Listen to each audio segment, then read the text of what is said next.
Sam Pitroda एक बार फिर सुर्खियों में है। सैम पित्रोदा के नए बयान को लेकर बीजेपी हमलावर है।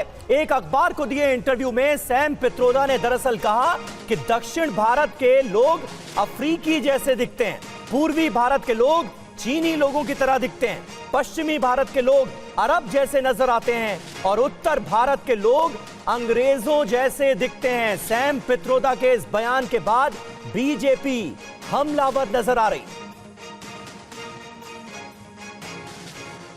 Whole country together as diverse as India, where people on east look like Chinese, people on west look like Arab, people on north look like, maybe white, and people in south look like Africa.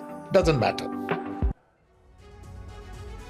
और वहीं Sam Pitroda के बयान पर BJP ने पलटवार किया है। भारतीयों को चीनी कहना नस्लीय टिप्पणी है, देश की विविधता का अपमान किया गया है। बीजेपी ने बड़ा हमला बोला है।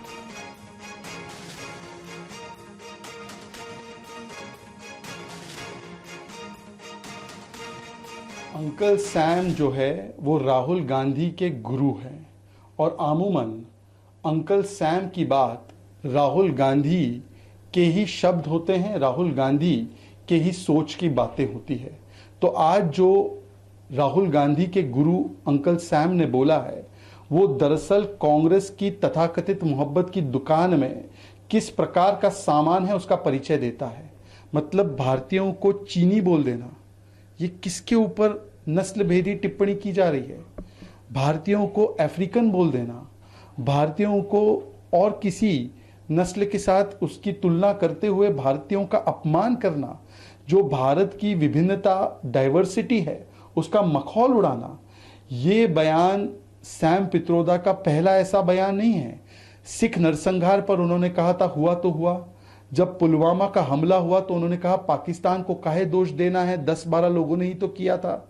तो राहुल गांधी इन बयानों से एसोसिएट करते हैं, इसीलिए वो सैम पित्रोदा पर कभी कार्रवाई नहीं करते। अन्यथा सैम पित्रोदा को पार्टी से तुरंत बर्खास्त करते हुए इस पर कांग्रेस पार्टी अपना स्टैंड बताए।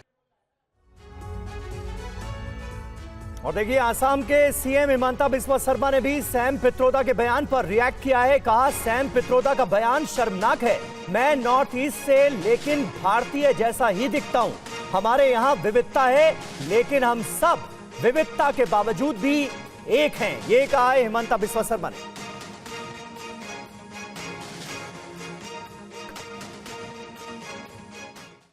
और बीजेपी की ओर से सुधांशु इस वक्त प्रेस कॉन्फ्रेंस कर रहे हैं, सीधे वहां का रुख करते हैं। Which is rooted in democracy, freedom, liberty, fraternity, is being challenged by Ram Temple and Ram Navami and Prime Minister going to temple all the time and talking. मतलब वो महोदय ये कह रहे हैं कि भारत की विविधता और लोकतंत्र राम मंदिर, राम नवमी और प्रधानमंत्री जी के मंदिर जाने से चैलेंज हो रही है। मैं पुनः कहना चाहूंगा कि विदेशी मानसिकता के इन सलाहकारों से ओतप्रोत लोग उस विचार को समझ ही नहीं सकते। माननीय प्रधानमंत्री जी ने कहा है कि भारत दुनिया की सबसे बड़ी डेमोक्रेसी नहीं, India is the mother of democracy. कहां ये लोग इसमें पड़े हुए हैं कि सब बाहर वालों ने दिया है? जो सैम पित्रोदा जी का बयान है यह भारत के उस मूल स्वरूप के प्रति अज्ञानता और अवमानना मींस इग्नोरेंस एंड कंटेम्प्ट दोनों को बताता है। इन्हें पता ही नहीं है कि चोल साम्राज्य में बाकायदा डेमोक्रेटिकली इलेक्टेड ग्राम सभाएं होती थी। भगवान बासवन्ना के अनुभव मंडपम 11वीं-12वीं शताब्दी में ब्रिटेन के मैग्ना कार्टा से बहुत पहले से थे। वैशाली का गणराज्य 2600 साल पहले था और वेदों के काल में सभा समिति विदत और गण बैठकर कार्य करते थे। और मैं पुनः चुनौती से कहता हूं, भाई अगर आपके दिमाग के ऊपर विदेशी पर्दा है तो हटाइए। सिर्फ भारत में प्राचीन काल में शास्त्रार्थ होता था, धर्म में भी डेमोक्रेसी थी जो दुनिया में कहीं नहीं थी। परंतु क्या बताया जाए, इनको भारत के बारे में समझ ही नहीं है। जिस संस्कृति के बारे में कह रहे हैं कि उसकी वजह से आइडिया ऑफ इंडिया और डेमोक्रेसी कमजोर हुआ, वही हमारी डेमोक्रेसी और विविधता का आधार है। इसीलिए हम दुनिया के इकलौते बड़े देश हैं which never went for invasion. Because in Hinduism there is no concept of conversion. Sam Pitroda ji और कांग्रेस पार्टी समझे, और मुझे इसका जवाब चाहिए कांग्रेस पार्टी से। और वो जिस संस्कृति को, मंदिर की जिस संस्कृति के लिए ये भाषा बोल रहे हैं, मुझे इसलिए कष्ट होता है कि बाबरी ढांचे को बचाने के लिए आप अदालत तक खड़े थे, आप राम मंदिर को बदनाम करने के लिए आप 7 समुंदर पार से खड़े हुए हैं। मुझे लगता है यह बहुत आपत्तिजनक है, और वो संस्कृति यदि उन्हें न समझ में आती हो तो मैं श्रद्धेय अटल बिहारी वाजपेयी जी की कविता की वो पंक्ति दोबारा उनको बता देना चाहता हूं, जो उनकी प्रसिद्ध कविता थी, हिंदू तन मन हिंदू जीवन रग रग हिंदू मेरा परिचय।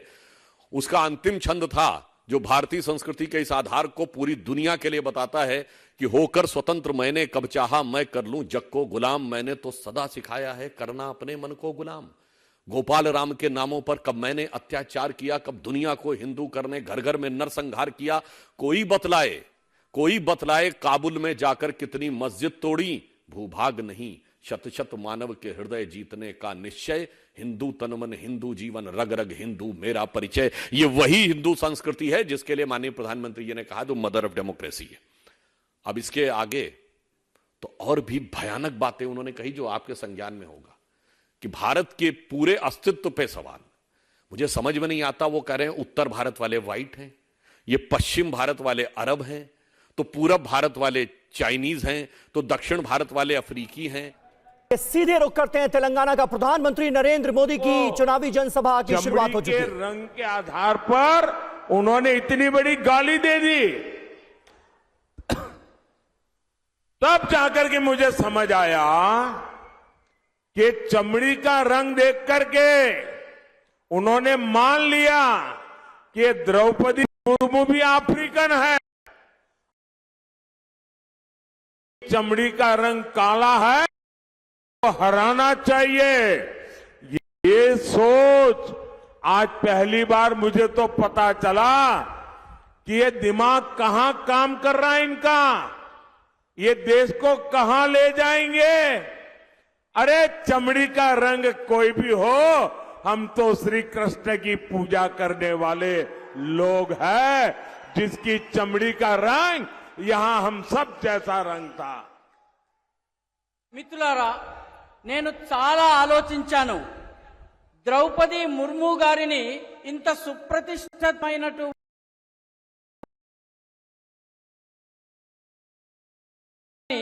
కాంగ్రెస్ పార్టీ ఇంత తీవ్రంగా ఎందుకు వ్యతిరేకించింది?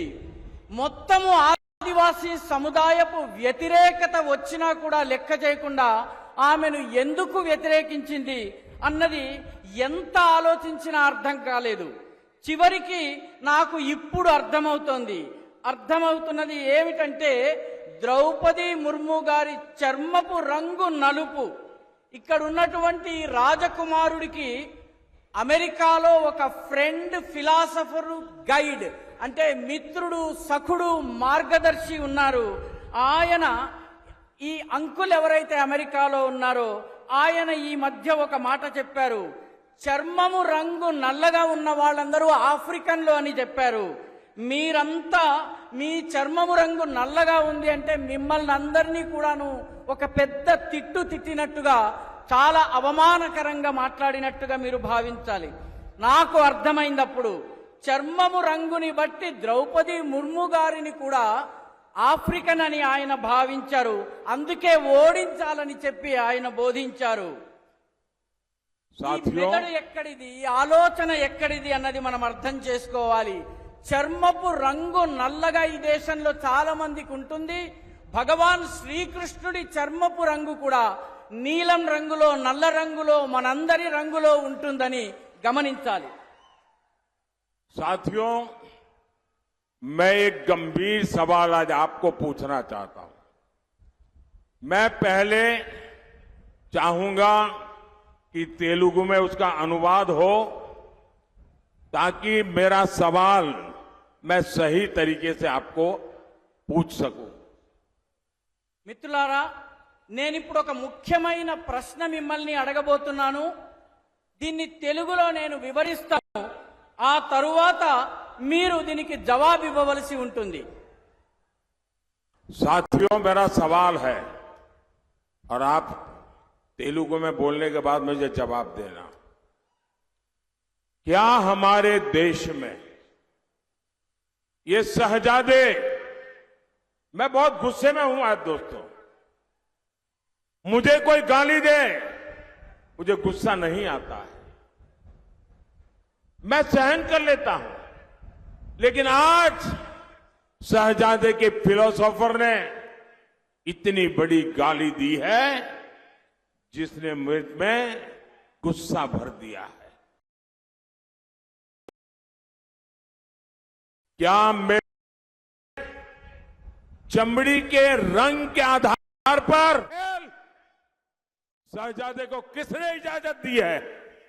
संविधान सर पे लेकर के नाचने वाले लोग चमड़ी के रंग के आधार पर मेरे देशवासियों का अपमान कर रहे हैं। మిత్రులారా, ప్రశ్నను తెలుగులో వివరిస్తాను. మన దేశంలో కూడా ఈ రాకుమారుడు ఎవరైతే ఉన్నారో, ఈ పెత్తందారుల పెద్ద కుమారుడు ఎవరైతే ఉన్నారో ఆయన మీద నాకు చాలా కోపం వస్తుంది. నన్ను తిడితే నాకు కోపం రాదు, కానీ నా దేశంలో ఉన్నటువంటి అనేక మంది ప్రజలను, ఇక్కడ ఉన్నటువంటి వాళ్ళ చర్మం రంగుని పట్టి ఈ దేశపు రాకుమారుడి ఫిలాసఫర్ వారి యొక్క మార్గదర్శకుడు లండన్లో కూర్చుని అమెరికాలో కూర్చుని తిట్టడము నాకు కోపం తెప్పిస్తోంది. మీరు చెప్పండి, ఈ దేశంలో చర్మపు రంగుని పట్టి యోగ్యతను నిర్ధారిస్తారా? జవాబివ్వండి. ఈ దేశంలో రాజ్యాంగాన్ని తమ నెత్తిన పెట్టుకుని తిరిగేటటువంటి వాళ్ళు చర్మం ఆధారంగా వ్యక్తుల గొప్ప హెచ్చు తగ్గులని నిర్ధారించడం సబబా? జవాబివ్వండి.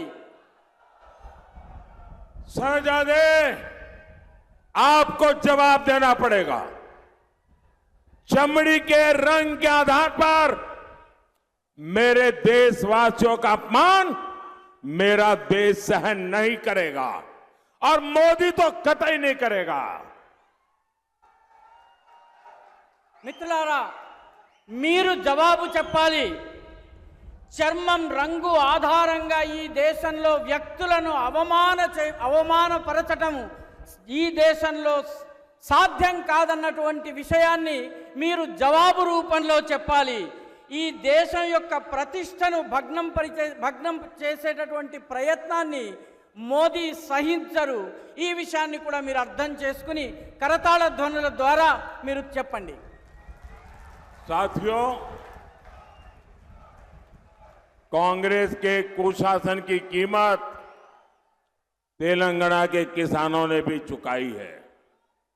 बीआरएस ने कालेश्वरम घोटाला किया था, कांग्रेस बीआरएस को बचाने में लगी है। कालेश्वरम प्रोजेक्ट पर इसका लूट का नुकसान हमारे किसानों को हो रहा है। మిత్రులారా, కాంగ్రెస్ ప్రభుత్వం యొక్క దుశ్శాసన పర్వం యొక్క ఖరీదు మూల్యాన్ని తెలంగాణ యొక్క రైతులు చెల్లించాల్సి వస్తుంది. सैम पित्रोदा के बयान से कांग्रेस ने कर लिया है किनारा। बड़ी खबर है, सैम की दी उपमाएं गलत है, ये जयराम रमेश ने कहा है। ऐसे बयान का समर्थन हम नहीं करते हैं, सैम के बयान मंजूर नहीं है। कांग्रेस नेता जयराम रमेश ने सफाई दी है और सैम पित्रोदा के इस बयान से कांग्रेस पार्टी ने किनारा कर लिया है। और इस बीच कांग्रेस महासचिव प्रियंका गांधी आज रायबरेली में धुआंधार प्रचार में जुटी हैं। प्रियंका गांधी का आज राहुल गांधी के समर्थन में 10 से ज्यादा नुक्कड़ सभाओं को संबोधित करने का कार्यक्रम। प्रियंका गांधी के रायबरेली दौरे का आज तीसरा दिन है। पार्टी कार्यकर्ताओं से मुलाकात के बाद आज वे लोगों के बीच हैं। जगह जगह नुक्कड़ सभाएं कर रही हैं, जनता के स्थानीय मुद्दों को उठा रही हैं और मोदी सरकार पर हमले कर रही हैं। आज जागरूक होने का बहुत जरूरी है। मैंने बैठी हो, समझ जाओ, आपका वोट किस लिए जाना चाहिए? आपका वोट अपने बच्चों के भविष्य को बनाने के लिए जाना चाहिए। आपका वोट अपने गांव में बिजली, पानी, सड़क, शिक्षा, स्वास्थ्य की सुविधाओं के लिए जाना चाहिए। आपका वोट आप जो अधिकार है उनको मजबूत बनाने के लिए जाना चाहिए। जो मोदी जी की सरकार है वो खरबपतियों को तो मजबूत बना रही है, लेकिन हर स्तर पर लोकतंत्र को कमजोर बना रही है। प्रियंका गांधी अपनी जनसभाओं में अपने परिवार के रायबरेली से पुराने रिश्तों का हवाला दे रही हैं और अपने भाई राहुल गांधी को भारी मतों से जिताने की अपील कर रही हैं। और इस बीच एक और बड़ी खबर आ रही है। निजी विमान सेवा एयर इंडिया एक्सप्रेस में संकट। अचानक 80 से ज्यादा उड़ानें रद्द करनी पड़ी है। बीमारी का हवाला देकर हड़ताल पर हैं कर्मचारी। सामूहिक सिक लीव पर 200 से ज्यादा कर्मचारी हैं। देखिए, बहुत बड़ी जानकारी मिल रही है। निजी विमान सेवा एयर इंडिया एक्सप्रेस पर संकट के बादल मंडराते नजर आ रहे हैं, क्योंकि अचानक जो 80 से भी ज्यादा फ्लाइट्स एयर इंडिया की वो कैंसिल करनी पड़ी है। वजह इसकी ये है कि एयर इंडिया में काम करने वाले कर्मचारी हड़ताल पर चले गए, सामूहिक सिक लीव पर चले गए हैं 200 से भी ज्यादा कर्मचारी।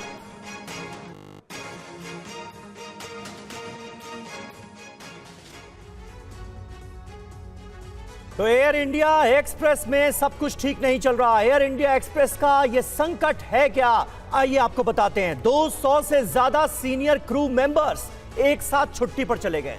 कर्मचारियों के न आने से अचानक यह संकट गहरा गया है। एक साथ 80 से ज्यादा उड़ानें रद्द करनी पड़ी हैं, उड़ानें कैंसिल की गई। स्टाफ की कमी और कुप्रबंधन की शिकायत की गई है। वेतन में कटौती और कर्मचारी विरोधी नीति, ये एक बड़ा मुद्दा फिलहाल नजर आ रहा है, जिसकी बात कर्मचारी कर रहे हैं। Air India express employees union ने ऐलान कर दिया है, सामूहिक छुट्टी को लेकर प्रबंधन को, मैनेजमेंट को चिट्ठी भी लिख दी गई है। कर्मचारियों ने प्रबंधन से अपनी सारी समस्याएं साझा की। जी हाँ, और इस अपडेट के बीच एक जानकारी ये भी है कि विमान सेवा पर एयर इंडिया एक्सप्रेस ने अपना स्टेटमेंट भी दिया है। बयान में कहा है कि जिनकी फ्लाइट रद्द उन्हें रिफंड दिया जाएगा। एयर इंडिया की ओर से कहा गया है यात्री अपनी फ्लाइट रिशेड्यूल भी कर सकते हैं। छुट्टी पर गए कर्मचारियों से हम बात कर रहे हैं और हमारे सहयोगी सुमन कुमार इसी खबर पर ज्यादा जानकारी के साथ जुड़ गए, उनसे बात करते हैं। सुमन, क्या वजह है एयर इंडिया में काम करने वाले 200 से भी ज्यादा कर्मचारी सामूहिक सिक लीव पर चले गए हैं? वजह क्या सामने आ रही है? देखिए, वजह यह है कि वो मैनेजमेंट से नाराज बताए जा रहे हैं और जिस तरह की सुविधा और बाकी चीज़ों की वो मांग कर रहे हैं उस तरह की सुविधाएं उन्हें नहीं मिल रही है। यही वजह है कि उन्होंने पूरा जो air India express employees union है उसने मैनेजमेंट के नाम पूरी एक चिट्ठी लिखी है।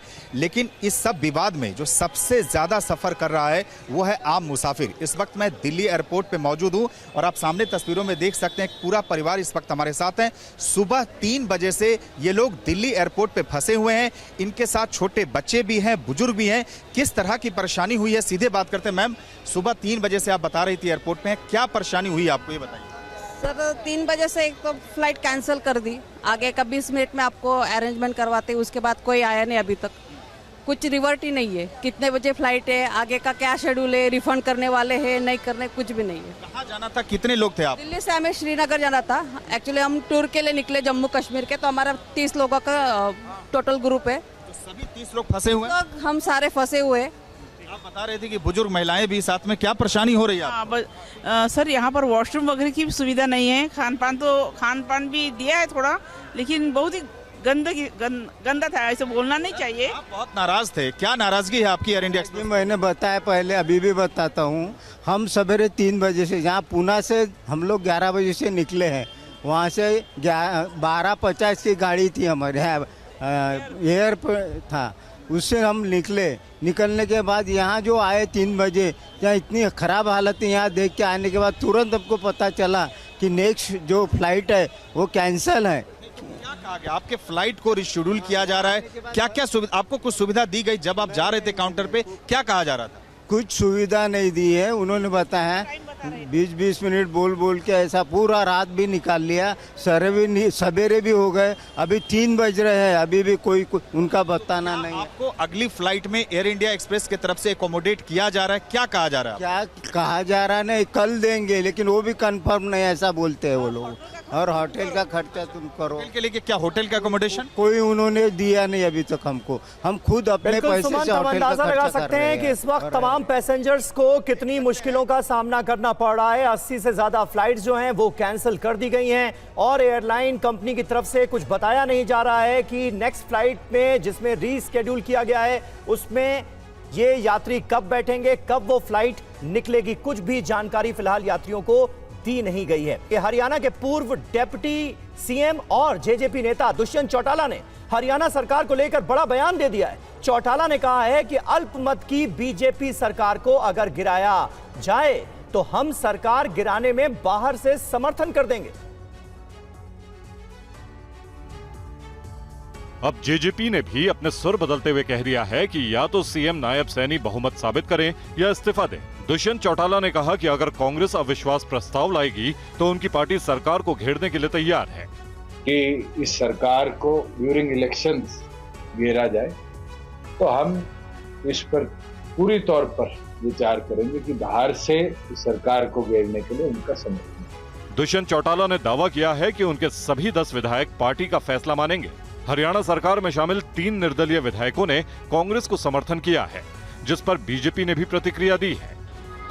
3 विधायकों का कांग्रेस को समर्थन देने का दुख है, परंतु हुड्डा साहब की ख्वाहिश कभी पूरी नहीं हो सकती। अभी कई तीर हैं हमारे तरकश में। निर्दलीय विधायक रणधीर गोलन, धर्मपाल गौंदर और सोमवीर सांगवान ने बीजेपी का साथ छोड़ दिया है। यूपी के सीएम योगी आदित्यनाथ ने कांग्रेस पर बांटो और राज करो की नीति पर चलने का आरोप लगाया है। उन्होंने कहा है कि कांग्रेस ओबीसी आरक्षण में सेंध लगाने की कोशिश कर रही है। 1947 में कांग्रेस ने सफल होने दिया और देश का बंटवारा पहले किया। आजादी के बाद जाति के नाम पर, क्षेत्र के नाम पर, भाषा के नाम पर देश के अंदर वर्ग संघर्ष करा करके आतंकवाद, नक्सलवाद, अलगाववाद, ये सब तो कांग्रेस की देन है।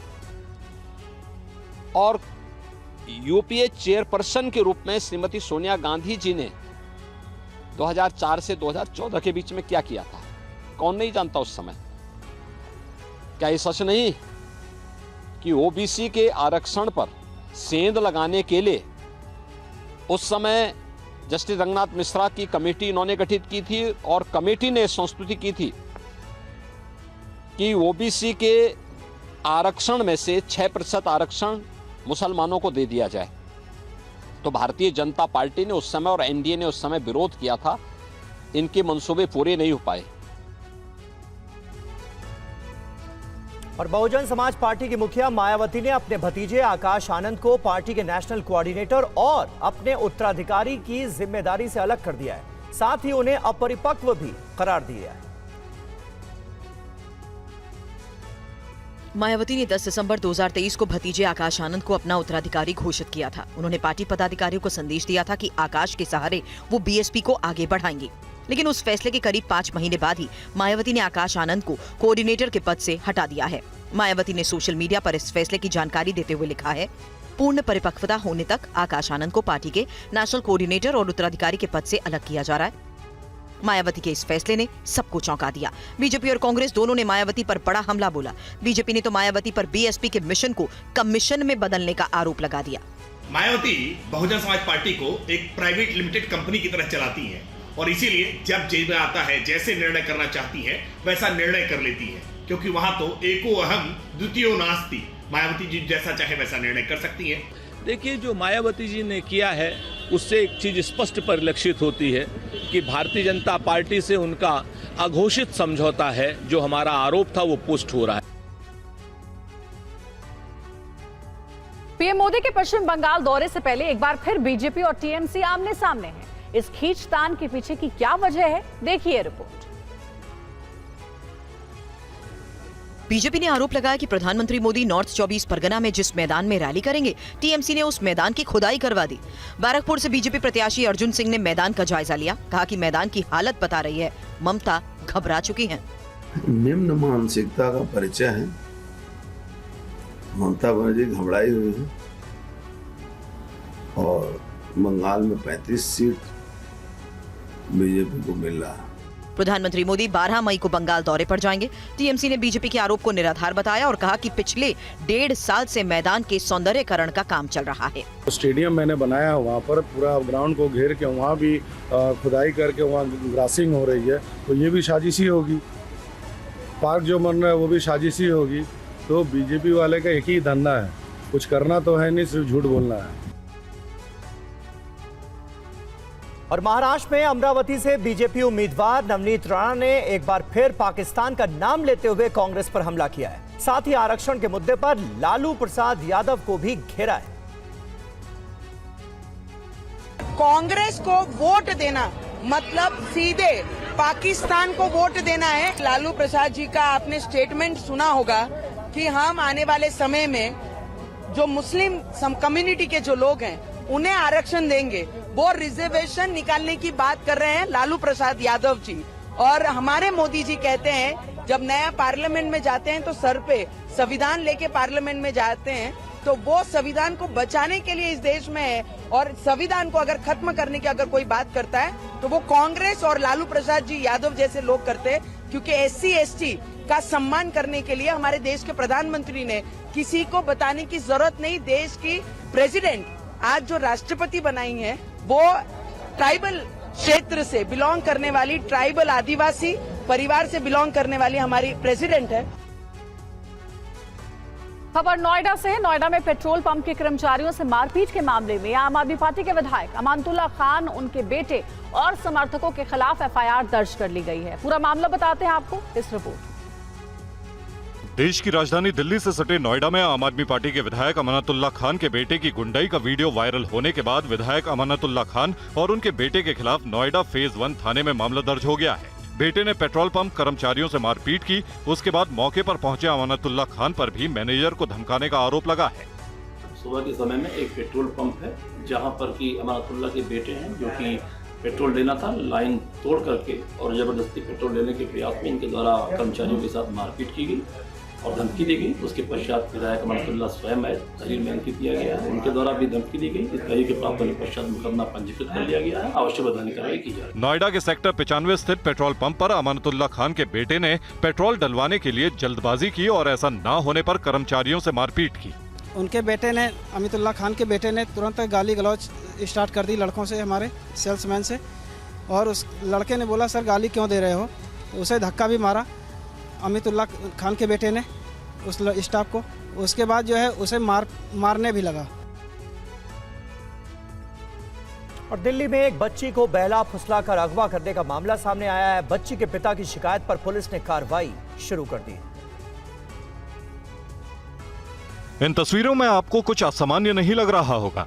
एक शख्स छोटी सी बच्ची को लेकर जा रहा है। बच्ची आराम से उसके साथ जा रही है, लेकिन सामान्य से दिखने वाली ये तस्वीर दरअसल सॉफ्ट किडनैपिंग दर्शा रही है। तस्वीरों में आप देख सकते हैं एक शख्स इधर उधर देखता हुआ आता है, पहले से बैठी बच्ची से कुछ कहता है और फिर वो उठकर उसके साथ चल देती है। तस्वीर में पहले आरोपी आगे और बच्ची उसके पीछे जाती दिख रही है। दूसरे एंगल से आए वीडियो में आरोपी बच्ची का हाथ पकड़कर जाते हुए दिख रहा है। बच्ची के पिता ने पुलिस में शिकायत की, जिसके बाद पुलिस ने सीसीटीवी फुटेज में नजर आ रहे अपहरणकर्ता को पकड़ने की कार्रवाई शुरू कर दी है। बच्ची का पिता दक्षिणी दिल्ली के कोटला मुबारकपुर में ढाबा चलाता है। बच्ची के पिता का कहना है कि काफी देर तक बेटी नहीं दिखी तो उन्होंने सीसीटीवी का फुटेज खंगाला, जिसमें दोपहर 12 बजे तक उनकी बेटी ढाबे की सीढ़ियों पर बैठी दिखी। उसके बाद एक शख्स आया जिसके साथ उनकी बेटी चली गई। बताया जा रहा है कि इस शख्स ने बच्ची के भाई को एक हादसे के बाद अस्पताल पहुंचाने में मदद की थी, जिससे बच्ची भी उसे पहचान गई थी। इसी का फायदा उसने उठाया और बच्ची का अपहरण कर लिया।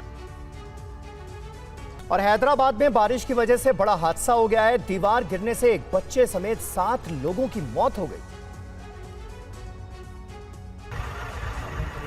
हैदराबाद के बचुपल्ली इलाके में निर्माणाधीन दीवार गिरने की वजह से 7 लोगों को अपनी जान गंवानी पड़ी। एक 4 साल का बच्चा भी इसमें शामिल है। हादसा 7 मई की शाम को हुआ। पुलिस के मुताबिक मरने वाले सभी लोग उड़ीसा और छत्तीसगढ़ के प्रवासी मजदूर थे। सभी लोगों के शव जेसीबी की मदद से मलबा हटाकर निकाले गए। पुलिस मामले की जांच कर रही है। पुलिस प्रशासन की तरफ से कहा गया कि अगर किसी ने लापरवाही बरती तो उसके खिलाफ सख्त कार्रवाई होगी। दरअसल कल शाम हैदराबाद और तेलंगाना के कई हिस्सों में भारी बारिश हुई, जिससे इन इलाकों में जनजीवन पूरी तरह अस्त व्यस्त हो गया। घंटे भर तक हुई बारिश में जहां कई इलाकों में जल भराव हो गया, वहीं कई जगहों पर पेड़ गिरने की वजह से सड़क पर आवाजाही बाधित हो गई और लंबा जाम लगा। साथ ही करीमनगर, मेरठ, वारंगल, कोमाराम, भीम आसिफाबाद और मुलुगु समेत कई जिलों में आंधी के साथ बारिश होती रही। राज्य के कई हिस्से पिछले कुछ दिनों से भीषण गर्मी की चपेट में रहे हैं और कुछ स्थानों पर ज्यादातर तापमान 46 डिग्री सेल्सियस को पार कर गया। मौसम विभाग ने आज भी राज्य के कुछ हिस्सों में बारिश और तूफान की भविष्यवाणी की है।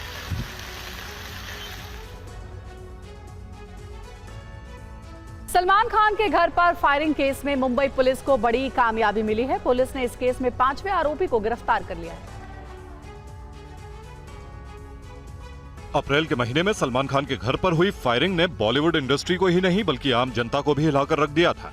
मुंबई पुलिस की क्राइम ब्रांच इस मामले की जांच में जुटी हुई है। मुंबई पुलिस को इस केस में बड़ी कामयाबी मिली है। मुंबई पुलिस ने राजस्थान के नागौर से रफीक चौधरी नाम के एक शख्स को गिरफ्तार किया है। बताया जा रहा है कि सलमान खान के घर पर जो फायरिंग हुई थी, रफीक चौधरी उस हमले का मास्टरमाइंड था। बताया जा रहा है कि सलमान खान की हत्या की जिम्मेदारी रफीक चौधरी को ही मिली थी। बताया जा रहा है कि रफीक चौधरी ने सलमान खान के घर पर घंटों तक रेकी की थी। वहां का वीडियो बनाकर अनमोल विश्नोई को भी भेजा था। रफीक चौधरी ने पूछताछ में खुलासा किया है कि अनमोल विश्नोई और रोहित गोदारा के कहने पर ही सलमान के घर पर फायरिंग की गई। उसने कबूल किया है कि उसे सलमान को मारने का टारगेट सौंपा गया था। रफीक चौधरी से पूछताछ में मिली जानकारी के बाद मुंबई पुलिस की क्राइम ब्रांच ने रोहित गोदारा के खिलाफ शिकंजा कसना शुरू कर दिया है। मुंबई पुलिस अब इस केस में रोहित गोदारा को आरोपी बनाएगी।